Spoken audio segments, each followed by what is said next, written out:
তো হ্যালো বন্ধুরা, তোমাদের সবাইকে গুড মর্নিং। মমতা কিচেনে তোমাদের সবাইকে স্বাগত। তো দেখো, আমি ধনে পাতা বেগুন ধুয়ে কড়াই দিয়ে দিচ্ছি, কোনো ছকাছকি করবো না, এইভাবে পুরো দিয়ে দিচ্ছি। তারপরে দিয়ে দেবো আমি এখানে আলু, তারপরে দিয়ে দেবো আমি এখানে পেঁয়াজ আর কাঁচা লঙ্কা, বেশ কিছুটা পেঁয়াজ কাঁচা লঙ্কা দিয়ে দেবো। তারপরে দিয়ে দেবো লবণ, হলুদ, একটু লঙ্কার গুঁড়ো। তারপরে আমি দিয়ে দিচ্ছি এখানে সরষের তেল।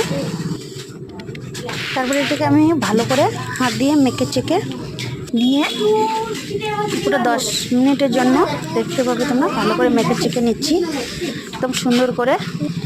তো একদম একদমটা ভালো করে মেখে চেকে নিলাম হাত দিয়ে, তো দেখতেই পাচ্ছ একদম।